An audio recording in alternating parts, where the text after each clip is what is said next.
Vamos a empezar a grabar ahora. Les comentaba que el dispositivo que estuvimos viendo hasta recién, que es el interruptor diferencial, forma parte de un sistema de protección general que forma parte del esquema de puesta a tierra. Vamos a seguir admitiendo a la gente que está aquí.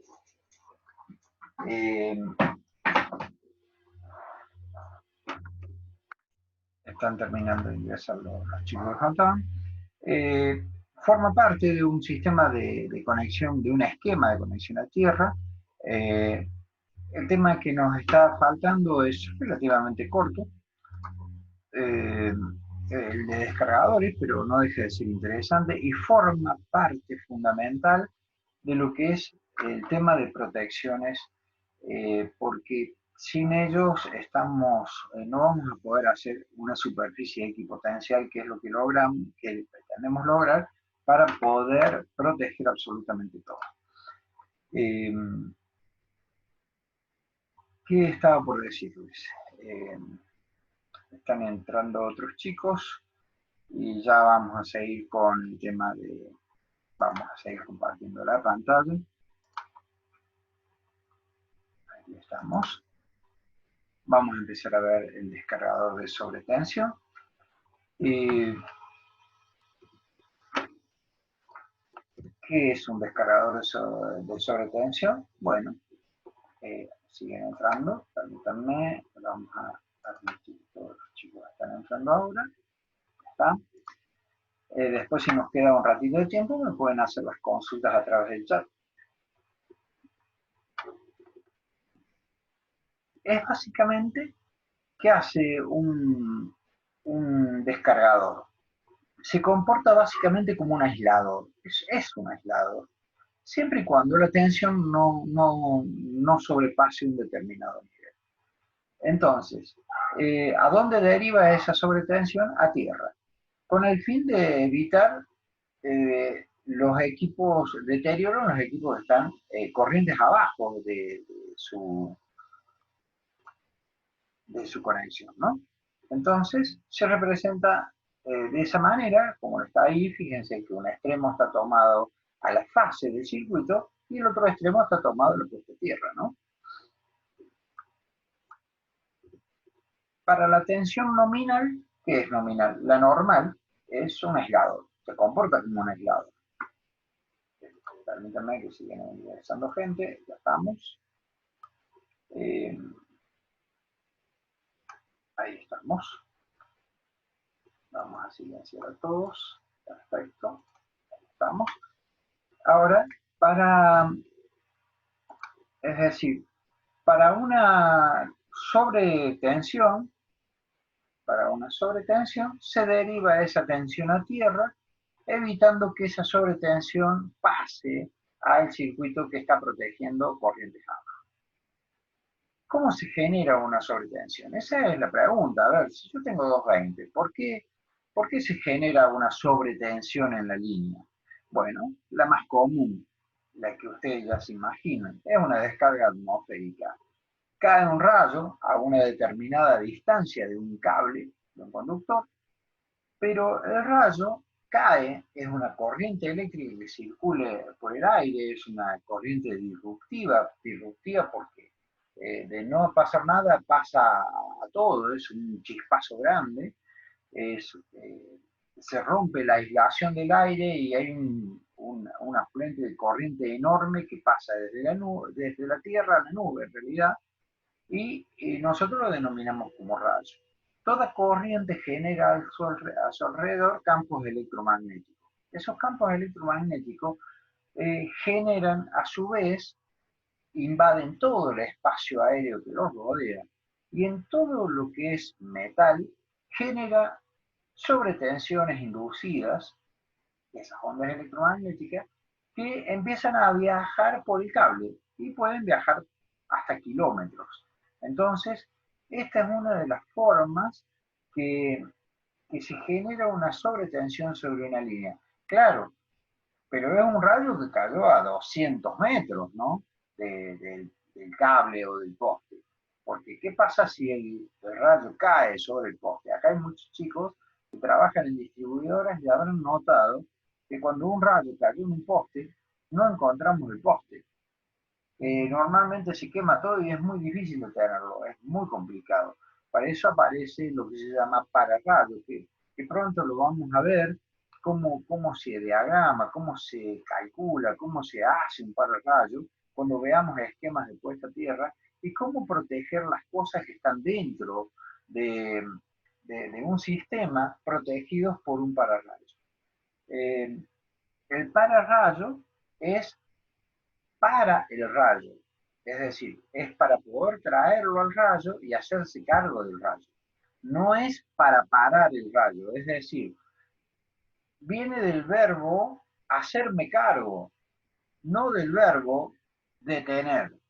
Mucha gente cree que es para pararlo al rayo, es un pararrayo, es lo para al rayo. No, nada que ver. Lo que hace en realidad es dimensionar una instalación para decirle al rayo, vení, cae acá y yo me hago cargo de toda esa energía, meterla a la tierra sin que nada se queme. Bueno, no es fácil decirle a un rayo que caiga acá y toda esa energía se vaya a tierra sin que se queme nada. De eso vamos a verlo en la próxima reunión. Y es un tema bastante largo e interesante porque involucra todo lo que hemos estado viendo, interruptores, seccionadores, fusibles obviamente, disyuntores diferenciales, y los descargadores cumplen una función primordial en todo esto. Desaparece todo cuando un rayo cae sobre un poste.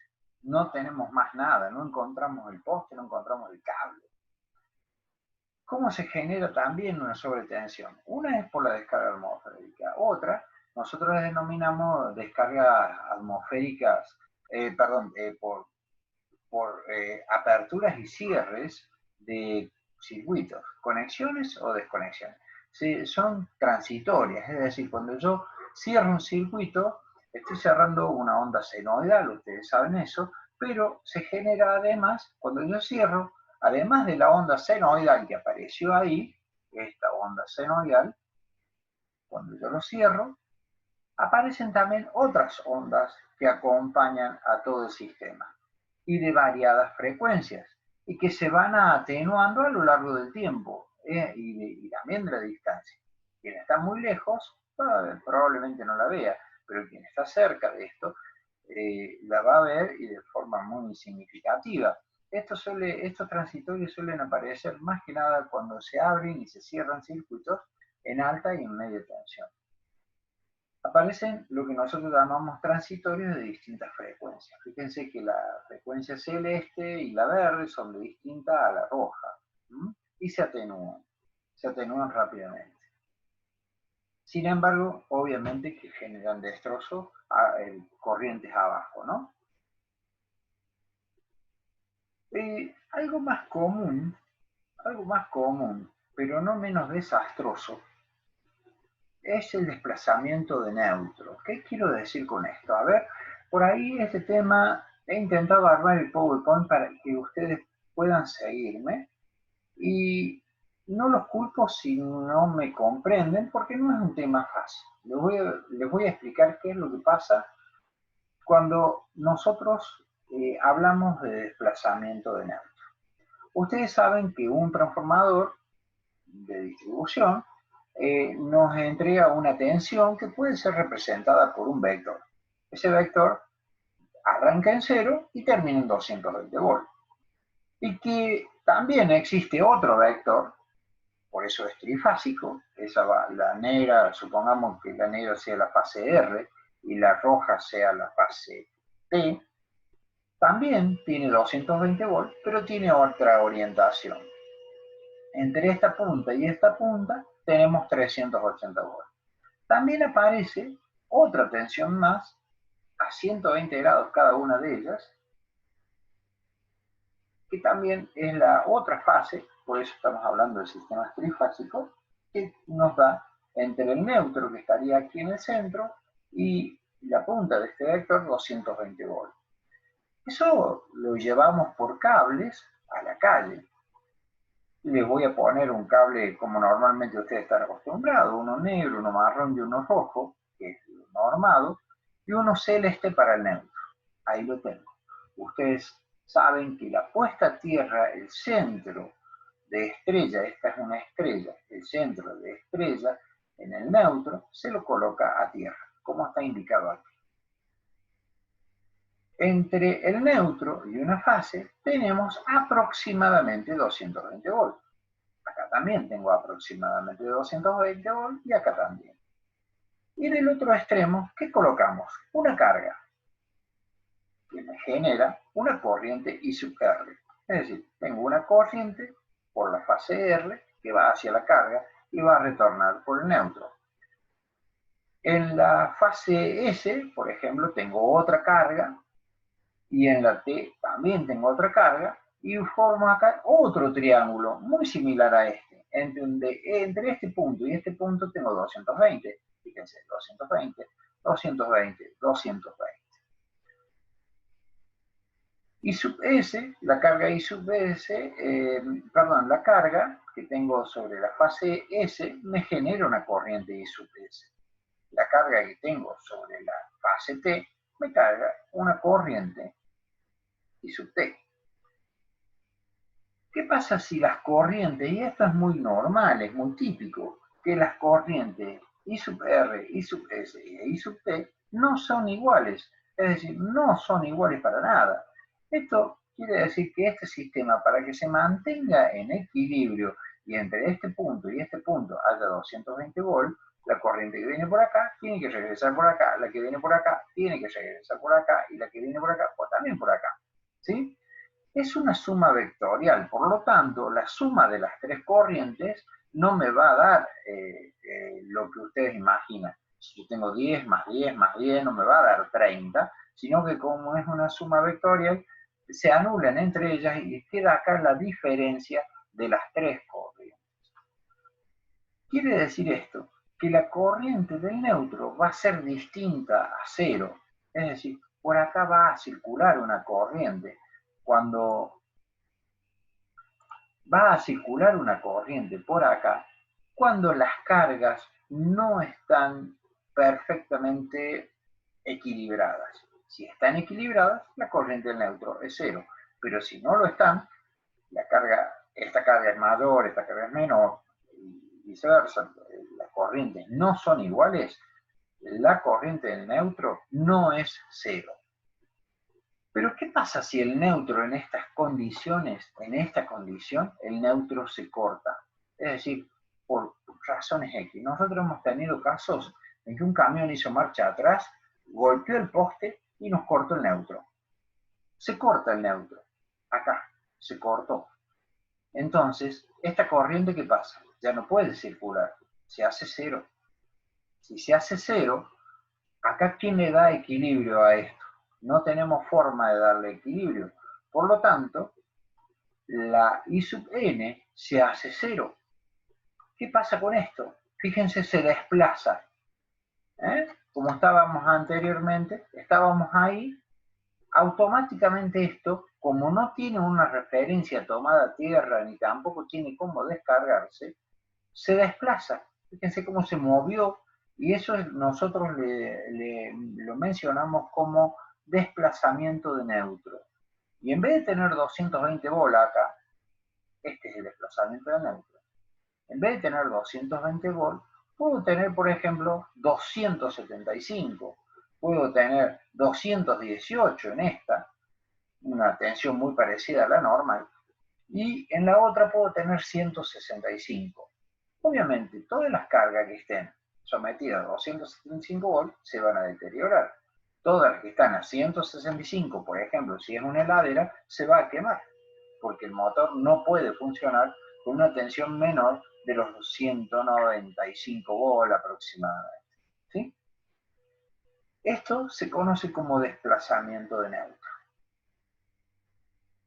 Debido a este fenómeno, es muy importante tener en cuenta que en un sistema trifásico siempre es fundamental desconectar primero la fase y por último el neutro. Y al conectar, primero debe conectarse el neutro y después la fase. Esto en un sistema trifásico, en cualquier tetrapolar que tengamos, es fundamental que los elementos de maniobra que nosotros hemos estado viendo hasta acá, interruptores, seccionadores, lo que fuera, seccionadores fusibles, todos tienen que cumplir con esta condición. Cuando yo desconecto, lo primero que tiene que conectar es la fase y luego, por último, el neutro. Ahora, cuando voy a conectar, cuando ingreso, por ejemplo, un seccionador bajo carga con fusibles NH, primero tiene que conectarse el neutro y por último cada una de las fases. Fíjense, acá lo pongo para que esto quede bien claro. Si no, se produce el fenómeno de desplazamiento de neutro. Y cuando yo a un sistema, a una fuente de una impresora, de una computadora, le aplico, aunque sea por milisegundos, le aplico una tensión muy superior a la cual está diseñada, es altamente probable que le queme. Cuando entonces al conectar, yo tengo que primero conectar el neutro y luego la fase. ¿Lo vieron? Primero el neutro, después la fase. Ahí lo vuelvo a repetir. Miren, al conectar primero el neutro, es decir, el celeste que tengo acá se va a conectar primero y luego todas las fases. ¿Lo vieron? Primero el neutro, después la fase. Pero al desconectar se procede el sistema inverso. ¿Qué tengo que hacer? Primero desconectar las fases y después el neutro. ¿Sí? Esto es para que no se nos produzca nunca el corte de neutro. Es extremadamente grave en un sistema trifásico cuando se corta el neutro. Es por este motivo que no es recomendable bajo ningún punto de vista colocarle un fusible al neutro. No se debe colocar un fusible en el neutro.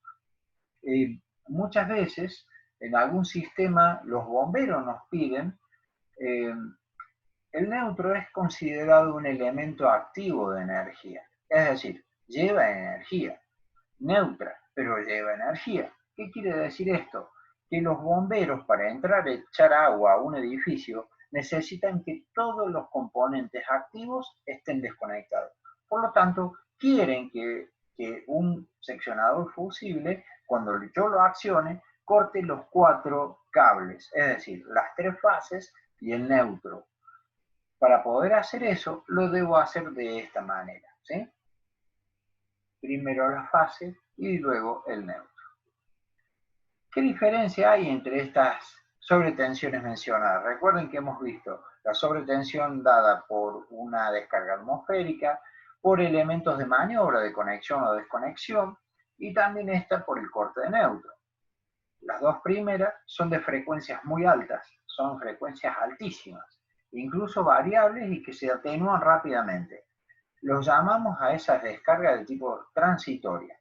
Ya van a ver que es muy importante para cuando veamos el esquema de conexión a tierra, porque muchos se obsesionan en encontrar una resistencia de puesta a tierra muy baja. A veces es muy difícil, se gastan fortunas para hacer una protección de tipo transitoria, en la cual lo importante es tener el concepto de impedancia, en el cual no de resistencia. La impedancia debe ser baja, no la resistencia. Dependen en su mayor caso de fenómenos naturales o maniobras en la red, este tema de las sobretensiones de tipo transitoria. La tercera que hemos visto ocurre por un desperfecto en la red en un corte de neutro y es de frecuencia industrial. ¿Cuál es la frecuencia industrial? Los 50 Hz que tenemos. Las anteriores pueden tener 1000 Hz, pueden tener cualquier nivel de frecuencia. En cambio, inclusive arranca con una frecuencia, termina con otra, se va atenuando, es capricho de la naturaleza. En el caso de un corte de neutro, estamos hablando de una frecuencia de tipo industrial, son 50 Hz. Y puede durar mucho tiempo, porque si se corta el neutro que está en la calle porque un auto chocó un poste, por ejemplo, se corta y hasta que nos demos cuenta es probablemente que pasemos 1, 2, 3, 4 minutos con una tensión de línea que puede estar entre los 120 volt y los 300. Eso no es bueno, lo llamamos permanente y termina por destruir todo lo que está conectado.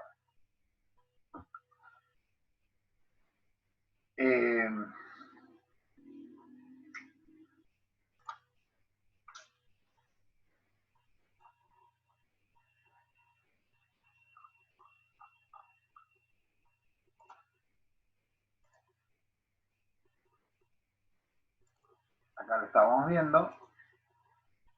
Perdón, se me volvió a ir. Aquí estoy, vamos a compartir.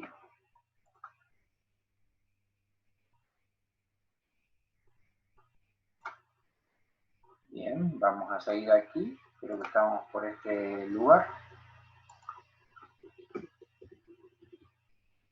Los descargadores para descarga transitoria se pueden usar, por ejemplo, varistores. Son equipos básicamente electrónicos que están ubicados dentro de la electrónica misma. Tienen una de las patas a tierra. Aquí aparecen, este es un diodo de tipo Zener, que limita la tensión. Puedo tener acá 220, el diodo puede estar para 250 volts. Entonces, cuando esta tensión por algún motivo, fíjese, son para descargas transitorias, ¿no? Viene aquí una tensión muy superior a los 250 volts, el diodo Zener se convierte, en vez de un aislador, pasa a ser un conductor y provoca acá lo que sería casi un cortocircuito, y este fusible actúa en consecuencia protegiendo a lo que tenemos del lado de abajo. Altamente probable esto se destruya, no sirva más. ¿Está bien? También tenemos descargadores de tipo gaseosos, en el cual se funciona, la manera de identificarlo es esta. Aquí este puntito me está indicando que la pata positiva o de fase va conectada de este lado, del otro lado a la Tierra, 220 volts, 250 y algo que lo puede proteger. También va conectado a Tierra. Acá podemos ver, fíjense, aquí está cuando tengo un dispositivo que va a actuar, es un disyuntor diferencial en este caso, de 30 miliamperes, acá se alcanza a ver, 40 amperes de corriente nominal, y fíjense allá atrás hay un descargador que lo que va a hacer es que cuando vea una sobretensión va a derivar la corriente a tierra. Obviamente este muchacho va a actuar en consecuencia. Fíjense lo que pasa aquí. Este es un descargador gaseoso. ¿Lo vieron? Ahí saltó. Lo vuelvo a poner. Miren, en este momento actuó, se ve el fogonazo dentro de lo que es la cápsula de gaseosa, se ve el fogonazo y hace que una corriente vaya a tierra, por lo tanto el disyuntor diferencial lo toma como una fuga, una pérdida de aislación y salta inmediatamente. ¿Está? Es una de las formas de proteger un circuito. Estos son descargadores de modo, tengo neutro, línea 1, línea 2, línea 3, trifásicos con neutro, y para poner el cable de protección aquí. Aquí tenemos, por ejemplo, un descargador gaseoso o que actúa por algún motivo. Tenemos una tensión de línea que está preparado para una tensión máxima de 385 volts, tensión normal de servicio. Aquí es la corriente máxima de descarga, 20 kiloamperes, es decir, puede descargar 20.000 amperes máximo. Para una forma de onda que dice acá, no sé si se alcanza a ver, una corriente máxima que tiene 8 dividido 20. Quiere decir que viene un pico que dura 8 milisegundos y se va atenuando hasta los 20 milisegundos. Viene la tensión, por un momento de 8 milisegundos tenemos una tensión máxima y a los 20 milisegundos hay una curva. Esta es una curva característica y normalizada que está muy parecida a las curvas que se obtienen de las descargas atmosféricas. Todas están en ese orden. Se genera un impulso que se llama de 8 a 20 milisegundos y que este dispositivo está preparado para descargar 20 kiloamperes. Ahí está. Indica la corriente máxima para picos de entre 8 y 20 microsegundos.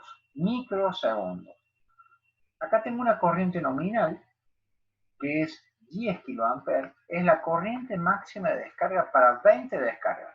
Está normalizado esto, que es la I sub n, para 820. Es decir, para este tipo de curva, ¿cuántas actuaciones puede tener este dispositivo acá? Y si la corriente no supera los 10 kA, puede soportar hasta 20 descargas. ¿Está? Con esta forma de onda, estos 10 kA, si no lo supera, puede tener hasta 20 kA. Esta es la tensión máxima residual que soporta después de pasar la tensión de cresta. Es decir, yo tengo una tensión de cresta de a los 8 microsegundos y a los 20 microsegundos, cuando va muriendo la curva, puedo tener una tensión de 1,5 kV, o sea, 1500 volts. Este es el indicador del estado, porque ¿cuándo sé yo si ya tuvo los 20 de descarga o no las tuvo? Pasó un momento en que hubo 19 descargas y yo no lo sé, hubo 2 descargas más y se me quemó el equipo. Entonces, aquí tengo un indicador que funciona de una manera muy simple, es un resortito que al paso de la corriente se va fundiendo y llega un momento que se fundió y me cambia de verde a rojo. Cuando yo encuentro este dispositivo ya con una presentación roja, quiere decir que ya este protector ya no cumple su función y lo tenemos que reemplazar. Se coloca la línea o el neutro en la parte superior y la tierra como está indicado acá abajo. Protectores. Estos eran para descargas de tipo transitoria, pero ¿qué pasa si la sobretensión o la subtensión permanente? Es decir, yo tengo, ¿se acuerdan? En uno tenía 180 volts y en el otro tenía 275. Bueno, existen estos dispositivos que se añaden a un interruptor termomagnético, se los pone al lado, se los vincula mecánicamente y se utiliza un sensor de tensión a través de una bobina. Es decir, hay una bobina que pasada una determinada tensión actúa. La sobretensión excita el solenoide y acciona un mecanismo mecánico que hace disparar el interruptor termomagnético que tengo acá asociado al lado. Estas son las características. Fíjense, aquí está simbolizando la bobina. Está tomando tensión de fase y neutro, toma la tensión, y dice que la tensión nominal es 230 volts, corriente alterna, que tiene una tensión máxima de 280 volts, más o menos 5%, se toma un nivel de tolerancia, y una subtensión de 170 volts, más o menos 5%, y que tiene una respuesta menor o igual a 0,1 segundo. Es decir, con 0,1 segundo es altamente probable que el motor de la heladera no se queme. Entonces nos está salvando de un problema mayor que puede estar representando. De esto hay muchos sistemas que actúan de esta manera, ¿no? Bueno, y aquí empezaríamos con el tema realmente interesante, que obviamente lo vamos a tener que dejar para las próximas reuniones, lo estoy preparando, estoy siguiendo con todo el PowerPoint, les puedo asegurar que es bastante grande, entonces vamos a tener que seguir trabajando acá para poder tenerlo bien en claro. Es el tema central de todas estas charlas preparatorias que hemos tenido.